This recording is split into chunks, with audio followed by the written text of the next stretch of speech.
तो आप भी देशभक्ति जाहिर कीजिए। बिल्कुल, मैं बाबा रामदेव को घसीट कर लेके जाना चाहती हूँ। हरामी हो बेटा। लेकिन बाबा रामदेव ही है जो पूरे देश को 35 रुपए 30 रुपए में पेट्रोल दे सकता है भैया। बच्चों ये बताओ कि आपको 75-80 रुपए का पेट्रोल चाहिए कि 35 रुपए का?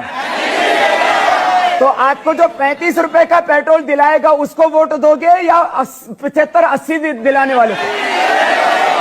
अच्छा, आपको आज गैस सिलेंडर सब्सिडी के बावजूद 425 का और सब्सिडी के बिना जो है 1200 रुपए का मिलता है। यदि आपको गैस का सिलेंडर 300 या 400 रुपए का मिले उसको वोट करोगे या 1200 रुपए का देने वालों को? और अब बाबा रामदेव को अगर ये सवाल पूछा जाए तो कहेगा देश हित के लिए तो जरूरी है भैया, थोड़ा तो योगदान देना पड़ता है। ठीक है, मध्यम वर्ग के लोगों को और भी कुछ सरकार मुझे मैं भरोसा है कि कुछ जरूर देगी। थोड़ा सा तेल डीजल के दाम बढ़ने से थोड़ा सा लोगों के जेब से पैसा भी निकलेगा बाहर, लेकिन ये देश भी तो अपना ही है। ये तो हमारे भीतर प्राइड होना चाहिए कि अपने देश के लिए हम कुछ दे रहे नहीं। और फिर खुद ही डेढ़ी आंख वाला काना खुद ही कहता है कि साइकिल चलाइए, ये शरीर के लिए स्वस्थ। जहाँ तक हो सके, जैसे मैं सुबह 5 किलोमीटर दौड़ लगाता हूँ, साइकिलिंग करता हूँ।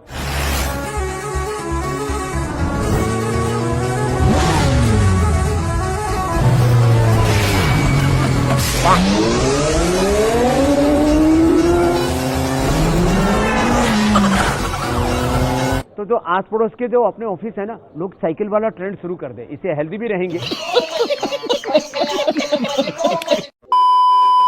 अनुपम खेर, अक्षय कुमार, अमिताभ बच्चन, ये अजय देवगन जो कहेगा कि केसर क्या किसकी शुरुआत है। विमल पान मसाला, दाने दाने में केसर का दम। गुटखा की ऐड करता रहता है, हाँ दाने दाने में केसर का दम।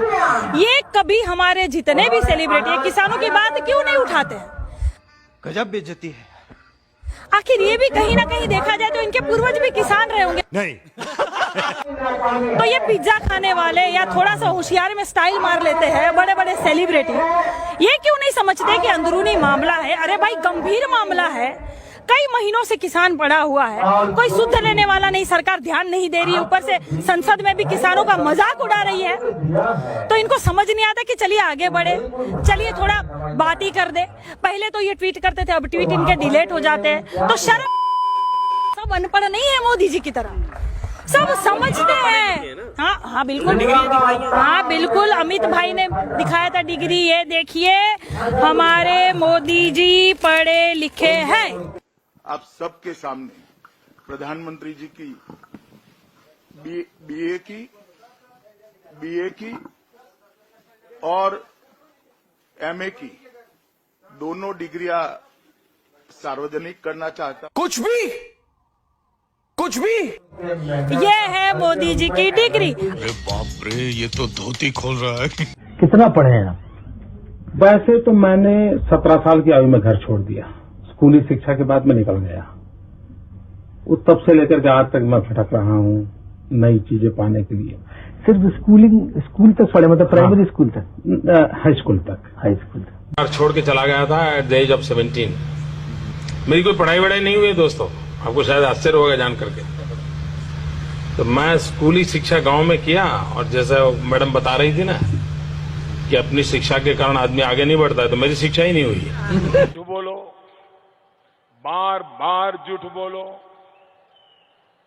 जो भी बोल सकते हैं सब झूठ बोलो, जहां भी बोल सकते हैं झूठ बोलो, जितनी बार बोल सकते हैं झूठ बोलो, किसी भी विषय पर बोलो तो सिर्फ और सिर्फ झूठ बोलो। एक ही काम, झूठ बोलो, झूठ बोलो, झूठ बोलो, बार बार बोलो, बार बार बोलो, बार बार बोलो, हर जगह पे बोलो और जोर जोर से बोलो।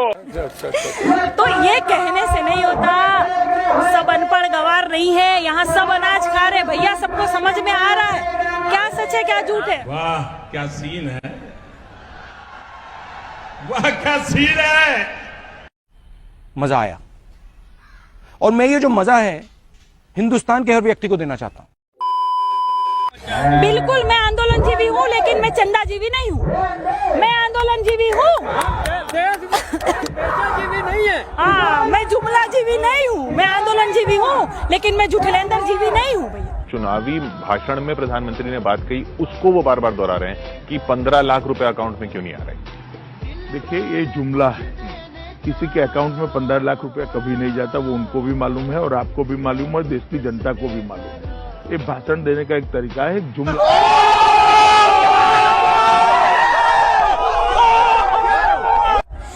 इनको शर्म आनी चाहिए। ये जो प्रधानमंत्री है, इतिहास में पहला ऐसा प्रधानमंत्री है भैया जिसका बहुत जोरों शोरों से मजाक उड़ा है। सुबह उठते ही इनके ऐसे जुमले वाले चलते हैं ना तो हंसी छूट जाती है, और इनके जो चाटुकार है ऐसी कटुनाई करते हैं। रखिए, थोड़ी मर्यादा रखिए। अगर पलट के मैं आपको 4 शब्द बोल दूं तो कैसा लगेगा? मैं नहीं बोलूंगा, सोचेगा आपने क्या बोला, और ब्रेक के बाद अगर माफी मांगने का मांगना हो तो मांग भी। अभी तीसरी लहर आने वाली है, और तीसरी लहर मैं बता सकता हूं कब आएगी, कितनी जोरदार होगी, सारी बातें बता सकता हूं। मुझे मालूम है तू ये सब तेरा किया धरा है, ये प्रक्षेपण तू करवा रहा है, ये रेडिएशन तू फैला रहा है, क्योंकि मुझे मालूम है कोई बोलेगा नहीं, किसी को बोलने की हिम्मत नहीं है। लेकिन सच यही है, जो मेरी बात को सुन रहे हैं वो इसे रिकॉर्ड करें और लोगों तक पहुंचाएं। तीसरी लहर कब आएगी, कैसे आएगी, कितनी जोरदार होगी, मैं बताता हूं। तीसरी लहर कब आएगी? जब उत्तर प्रदेश के और दूसरे पंजाब और उत्तर प्रदेश के जो चुनाव एक साथ होने वाले हैं, उनका अंतिम चरण चुनाव का वोट का चलेगा, तब तीसरी लहर आएगी। ये बोल रहे हैं सितंबर में आएगी, अक्टूबर है, तो वहां बेवकूफ बनाने का धंधा है, ये नहीं आएगी। जब चुनाव हो जाएगा, उसके अंतिम चरण, जब चुनाव खत्म होने को होगा, तब आएगी तीसरी लहर। और इस तीसरी लहर में आदमी मरेगा कैसे जानते हो? इस बार सांस के लिए, ऑक्सीजन के लिए तड़प तड़प कर मरा, अगली बार ऑक्सीजन मांगेगा ही नहीं, गिरेगा, तड़पेगा, मर जाएगा बस। 5 minutes, with in 5 minutes in death. क्योंकि इस बार का जो रेडिएशन नरेंद्र मोदी फैलवाएगा, वो रेडिएशन और तगड़ा होगा, जो बच्चों तक के इम्यून सिस्टम को भेद देगा। युवा 18 साल, 12 साल, 14 साल के बच्चों तक के इम्यून सिस्टम को भेद देगा, सांसें रोक देगा, शरीर से तुरंत ऑक्सीजन खत्म कर देगा। विज्ञान की दुनिया में, किसी महामारी में, किसी विज्ञान की दुनिया में, किसी भी विज्ञान में ऐसा नहीं है कि किसी के शरीर से ऑक्सीजन अगर खत्म होता है तो वो एकमात्र कारण होता है रेडिएशन। चैलेंज है, इस पर जवाब दे, मेरी इस बात का WHO जवाब दे, या ICMR भारत की संस्था जवाब दे कि यह सच है या गलत। किसी को भी ऑक्सीजन के बगैर मरेगा तभी जब उसके शरीर में रेडिएशन एक लेवल से बहुत ज्यादा आगे निकल जाएगा। तो यह कृत्रिम है, यह नरेंद्र मोदी की साजिश है। नरेंद्र मोदी का टारगेट है 84 करोड़ भारतवासियों को मार देना। यह वर्ल्ड ऑर्डर की डिमांड है, भारत को वर्ल्ड ऑर्डर में सेट किया जा रहा है। मरेंगे, आप भी मरोगे, हर घर में 3 आदमी मरेंगे, 5 लोगों का परिवार एवरेज माना जाता है। 84 करोड़ मरने का मतलब होता है हर घर में 3 आदमी मरेंगे एवरेज। किसी के घर में 1 मरेंगे तो किसी में 3-4। अब जब हर घर में 2-3 आदमी मरेंगे, उस घर में हिम्मत रहेगी नरेंद्र मोदी का विरोध करने के लिए? तो नरेंद्र मोदी आजीवन प्रधानमंत्री रहेंगे, नरेंद्र मोदी आजीवन राष्ट्रपति रहेंगे। भारत में अगर 40 करोड़ लोग बचेंगे, 40 करोड़ लोग, 50 करोड़ लोग बचेंगे, तो उसका ही प्रधानमंत्री भारत रहे, नरेंद्र मोदी रहेगा, उसका भी राष्ट्रपति नरेंद्र मोदी रहेगा। नरेंद्र मोदी तब भी गद्दी नहीं छोड़ेगा। इतना बड़ा क्रूर, भयानक भेड़िया है नरेंद्र मोदी।